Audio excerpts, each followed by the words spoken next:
L'administrateur adjoint de l'Agence Emploi Jeunes, AEJ, Herman Nikoué, a affirmé, le mardi 25 janvier 2022 à Abidjan, que 82 000 jeunes ont bénéficié, en 2021, des programmes Emploi Jeunes pour un investissement de 21 milliards de FCFA. Il s'exprimait à l'occasion de la tribune d'échange, Tout savoir sur du Centre d'information et de communication gouvernementale, CICG. La conférence était coanimée avec le directeur général de l'Office du service civique national, OSCN, Mamadou Touré.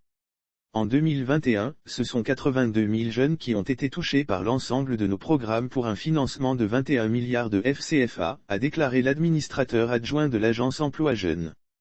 Indiquant que jusqu'en 2020, selon une étude, le taux d'insertion des jeunes mis en stage par l'Agence Emploi Jeunes était de 70%. Herman Nikoué a souligné que l'AEJ est présente sur tout le territoire national à travers 20 représentations régionales dont 5 à Abidjan et des guichets emploi au sein des différentes communes. L'objectif est d'apporter une solution de proximité à notre cible, a-t-il justifié. L'administrateur adjoint de l'AEJ a rappelé que l'agence met en œuvre 4 grands programmes sur l'ensemble du territoire. Il a cité notamment, le programme de développement de compétences, le programme de stage de validation de diplôme ou stage école, le programme des mises en stage et le programme d'entrepreneuriat. Selon lui, le programme de développement de compétences répond à l'objectif de déduction de la disparité entre le profil des jeunes, leur employabilité et les besoins des entreprises. La question se règle à travers 3 dispositifs. Ce sont les formations de reconversion et de requalification, l'apprentissage et le chantier école et le permis de conduire, a expliqué Herman Nikoué. Le programme de stage de validation de diplôme ou stage école, poursuit l'administrateur adjoint de l'AEJ, permet aux étudiants issus de formation professionnelle d'être en stage, pendant une durée de 3 mois, dans une entreprise, pour la rédaction de leur rapport de stage et la validation de leur diplôme. Ces jeunes bénéficient d'une prime de transport de 15 000 FCFA par mois, a-t-il dit.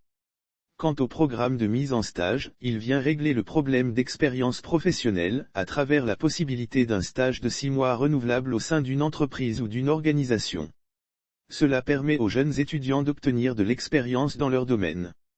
Durant la période de stage, l'étudiant bénéficie d'une couverture d'assurance et d'une prime de transport, a soutenu Herman Nikoué. Le 4e programme est celui de l'entrepreneuriat. Pour l'administrateur adjoint de l'AEJ, il s'agit d'accompagner les jeunes à se prendre en charge via le financement de projets. L'intervention de l'agence se fait sur 3 segments. Notamment les activités génératrices de revenus dans le cadre des opérations Agir pour les jeunes, les micros et petites entreprises et les travaux à haute intensité de main-d'œuvre, TIMO, a-t-il expliqué. En outre, Herman Nikoué a insisté sur la gratuité des différentes prestations qu'offre l'Agence Emploi Jeunes. Il a invité les jeunes qui sollicitent l'agence pour un stage et qui n'ont pas de retour de leur demande, après une période d'environ 3 semaines, à soumettre une réclamation à l'agence concernée ou à adresser une requête en ligne sur le site internet de l'AEJ, www.emploijeunes.ci. Par ailleurs, Herman Nikoué a exhorté les jeunes qui, après des stages et formations, n'ont pas d'emploi, à se mettre ensemble pour monter des projets. Aidez-nous à vous aider. Ne restez pas assis à la maison. Prenez des initiatives, a-t-il encouragé. Pour le directeur général de l'Office du service civique national, OSCN, Mamadou Touré, le gouvernement envisage mettre en œuvre l'école de la deuxième chance afin de reconvertir certains diplômés sans emploi, d'accompagner les jeunes sans diplôme ou qualification dans des métiers à visée d'insertion rapide, ainsi que dans leurs projets d'insertion professionnelle et sociale. Parallèlement, a-t-il ajouté, le développement des centres de service civique sera renforcé dans l'ensemble du pays, pour toujours mieux transmettre à notre jeunesse les valeurs de civisme, de travail et de leadership.